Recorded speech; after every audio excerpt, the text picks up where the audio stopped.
Livro de Neemias, capítulos 7 e 8. Depois que o muro foi terminado e que eu havia colocado as portas em seus lugares, foram nomeados os guardas das portas, os cantores e os levitas. Entreguei a responsabilidade de governar Jerusalém a meu irmão Hanani e a Ananias, comandante da fortaleza, pois era um homem fiel que temia a Deus mais do que a maioria dos homens. Eu lhe disse: não deixem as portas abertas durante a parte mais quente do dia. Mesmo quando os guardas das portas estiverem de serviço, deverão fechá-las e trancá-las. Nomeei moradores de Jerusalém para montar guarda, todos em turnos regulares. Alguns ficarão em postos de sentinela e outros em frente de suas casas. Nesse tempo, a cidade era grande e espaçosa, mas a população era pequena e nenhuma das casas havia sido reconstruída. Então meu Deus me deu a ideia de convocar todos os nobres e as autoridades da cidade, todos os cidadãos comuns para registrá-los. Eu havia um registro genealógico dos primeiros a regressar a Judá. Nele estava escrito: essa é uma lista dos judeus da província que regressaram do cativeiro. O rei Nabucodonosor os havia deportado para a Babilônia, mas eles voltaram para Jerusalém e Judá, cada um para a sua cidade de origem. Seus líderes eram Zorobabel, Jesua, Neemias, Seraías, Roelaías, Naamame, Mardoqueu, Bilzã, Mispar, Bigvai, Reum e Baaná. Este é o número de homens de Israel que regressaram do exílio. Da família de Paros, 2.172. Da família de Cefatias, 372. Da família de Ará, 652. Da família de Paate, Moabe, descendentes de Jesua e de Joabe, 2.818. Da família de Elão, 1.254. Da família de Zatu, 845. Da família de Zacai, 760. Da família de Bani, 648. Da família de Bebai, 628. Da família de Asgabe, 2.322. Da família de Adonicã, 667. Da família de Bigvai, 2.067. Da família de Adim, 655. Da família de Ater, descendente de Ezequias, 98. Da família de Assum, 328. Da família de Bezai, 324. Da família de Jora, 112. Da família de Gilbar, 95. Do povo de Belém e Nefota, 188. Do povo de Anatote, 128. Do povo de Bet-Asmavete, 42. Do povo de Kiriat Jearim, Quefira e Beerote, 743. Do povo de Ramá e Geba, 621. Do povo de Micmas, 122. Do povo de Betel e Ai, 123. Do povo do Nebo Ocidental, 52. Dos cidadãos de Elão Ocidental, 1.254. Os cidadãos de Arim, 320. Os cidadãos de Jericó, 345. Os cidadãos de Lode, Adide e Ono, 721. Os cidadãos de Senaá, 3.930. Estes são os sacerdotes que regressaram do exílio. Da família de Jedaías, da linhagem de Jesua, 973. Da família de Imer, 1.052. Da família de Pazur, 1.247. Da família de Arim, 1.017. Estes são os levitas que regressaram do exílio. Das famílias de Jesua e Cadmiel, descendentes de Odavias, 74. Os cantores da família de Asaf, 148. Os guardas das portas das famílias de Salum, Ater, Talmon, Acube, Atita e Sobai, 138. Os descendentes desses servidores do templo regressaram do exílio: Zia, Azufa, Tabaote, Queiroz, Sia, Padom, Lebana, Agaba, Salmai, Anã, Gidel, Gaar, Reaías, Rezim, Necoda, Gazão, Uzá, Pazeia, Bezai, Meunim, Nefuzim, Baquebuque, Acufa, Arur, Baslute, Meida, Arza, Barcos, Císera, Tamá, Nesias e Atifa. Os descendentes desses servos do rei Salomão regressaram do exílio: Sotai, Soferete, Peruda, Jaala, Darcon, Gidel, Cefatias, Atil, Poquerete, Azebaim e Ame. Ao todo, os servidores do templo e os descendentes dos servos de Salomão eram 392.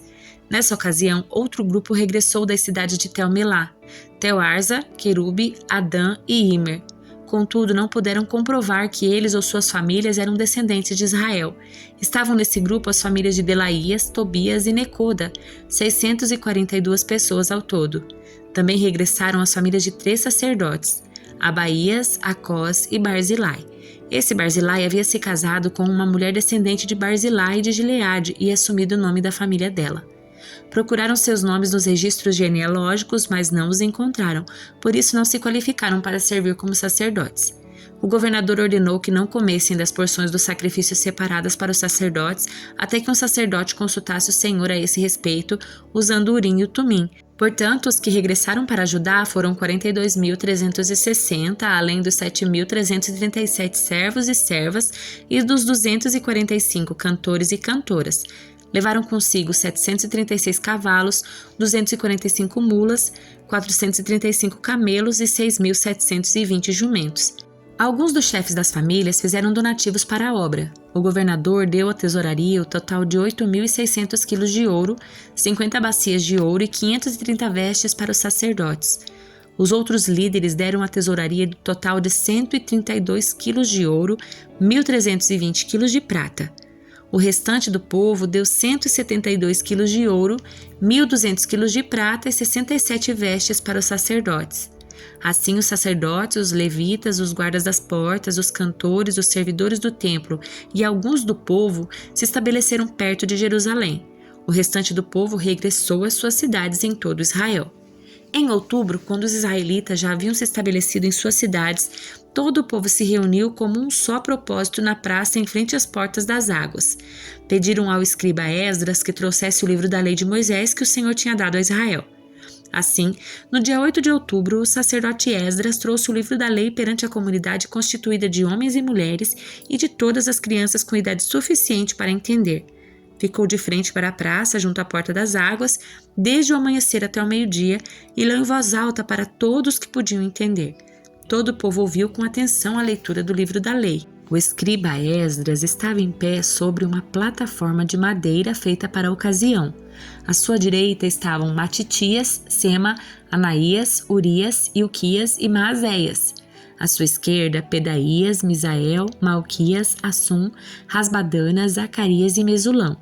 Esdras estava sobre a plataforma à vista de todo o povo. Quando viram abrir o livro da lei, todos se levantaram.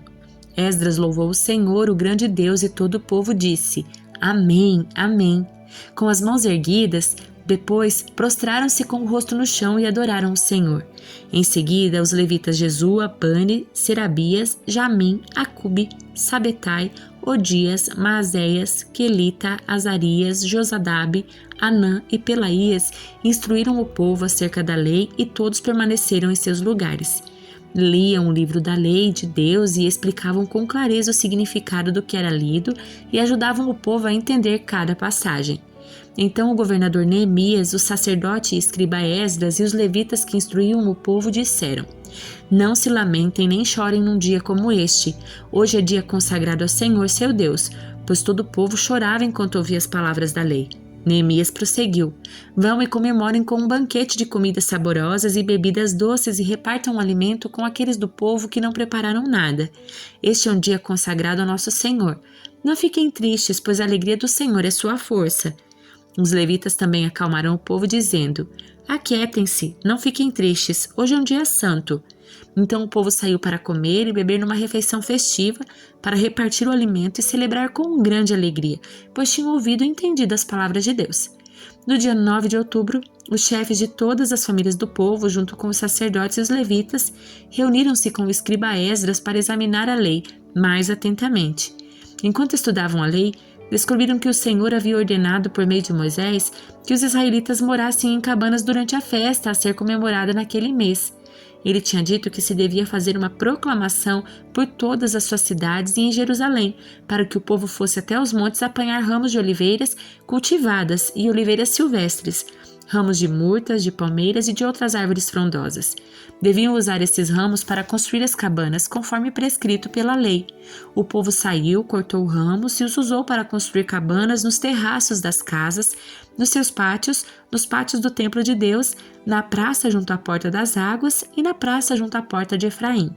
Então todos que haviam regressado do cativeiro moraram nessas cabanas durante a festa, e todos estavam cheios de grande alegria. Os israelitas não celebravam a festa dessa maneira desde os dias de Josué, filho de Num. Durante os 7 dias da festa, Esdras leu o livro da lei de Deus a cada dia. Então, no 8º dia, realizaram uma reunião solene conforme prescrito. Salmo de número 107. Deem graças ao Senhor, porque Ele é bom. Seu amor dura para sempre. O Senhor os resgatou. Proclamem em alta voz. Contem a todos que Ele resgatou dos seus inimigos, pois Ele reuniu os que estavam exilados em muitas terras, do leste e do oeste, do norte e do sul. Eles vagavam pelo deserto perdidos e sem lar, famintos e sedentos chegaram à beira da morte. Em sua aflição clamaram ao Senhor e Ele os livrou dos seus sofrimentos. Conduziu-os por um caminho seguro a uma cidade onde puderam morar. Que louvem o Senhor por seu grande amor e pelas maravilhas que Ele fez pela humanidade, pois Ele sacia o sedento e enche de coisas boas o faminto. Estavam sentados na escuridão e em trevas profundas, presos com as algemas de ferro do sofrimento. Rebelaram-se contra as palavras de Deus e desprezaram o conselho do Altíssimo. Por isso, Ele os sujeitou a trabalhos pesados. Caíram e não houve quem os ajudasse. Em sua aflição, clamaram ao Senhor e Ele os livrou dos seus sofrimentos. Tirou-os da escuridão e das trevas profundas e quebrou suas algemas.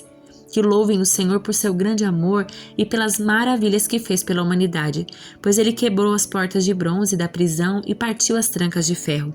Foram tolos, rebelaram-se e sofreram por seus pecados. Não conseguiam nem pensar em comer e estavam às portas da morte. Em sua aflição clamaram ao Senhor e Ele os livrou dos seus sofrimentos. Enviou sua palavra e os curou e os resgatou da morte. Que louvem o Senhor por seu grande amor e pelas maravilhas que fez pela humanidade. Que ofereçam sacrifícios de ações de graças e anunciem suas obras com canções alegres. Viajaram pelo mundo em navios, percorreram as rotas comerciais dos mares. Também eles viram as obras do Senhor e suas maravilhas nas águas mais profundas. Por sua ordem, os ventos se levantaram e agitaram as ondas. Seus navios eram lançados aos céus, depois desciam às profundezas, foram tomados de pavor. Cambaleavam e tropeçavam como bêbados e não sabiam o que fazer. Em sua aflição, clamaram ao Senhor e Ele os livrou dos seus sofrimentos. Acalmou a tempestade e aquietou as ondas. A calmaria os alegrou e Ele os levou ao porto de segurança. Que louvem o Senhor por sua bondade e pelas maravilhas que fez pela humanidade. Que o exaltem em público diante da comunidade e dos líderes do povo. Ele transforma rios em desertos e fontes de água em terra seca. Torna a terra fértil em solo inútil por causa da perversidade dos seus habitantes. Também transforma os desertos em açudes e a terra seca em fontes de água. Leva os famintos para ali se estabelecerem e construírem suas cidades. Eles semeiam campos, plantam videiras e têm grandes colheitas. Sim, Ele os abençoa. Ali criam famílias numerosas e seus rebanhos não param de crescer. Mas quando diminuem em número e empobrecem por causa da opressão, da miséria e da tristeza, o Senhor lança desprezo sobre seus príncipes e os faz vagar num deserto sem caminhos. Contudo, livra do sofrimento os pobres e aumenta suas famílias como rebanhos de ovelhas. Os justos verão estas coisas e se alegrarão, enquanto os perversos serão calados. Quem é sábio levará tudo isso a sério, perceberá como tem sido leal o amor do Senhor. Hebreus capítulo 8.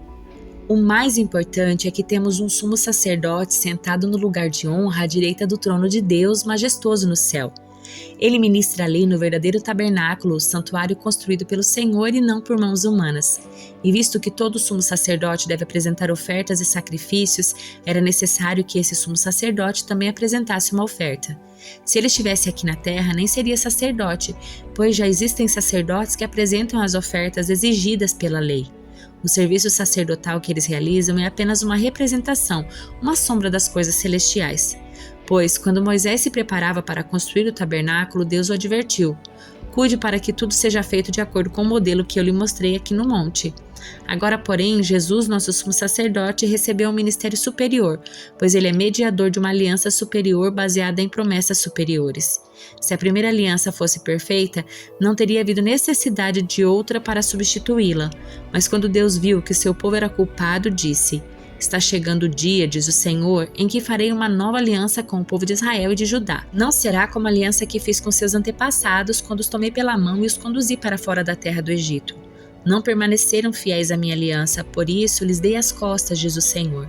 E esta é a nova aliança que farei com o povo de Israel depois daqueles dias, diz o Senhor. Porei minhas leis em sua mente e as escreverei em seu coração. Serei o seu Deus e eles serão o meu povo. E não será necessário ensinarem a seus vizinhos, a seus parentes, dizendo: você precisa conhecer o Senhor, pois todos, desde o mais humilde até o mais importante, me conhecerão. Eu os perdoarei sua maldade e nunca mais me lembrarei dos seus pecados. Quando Deus fala de uma nova aliança, significa que tornou obsoleta a aliança anterior, e aquilo que se torna obsoleto e antiquado logo desaparece.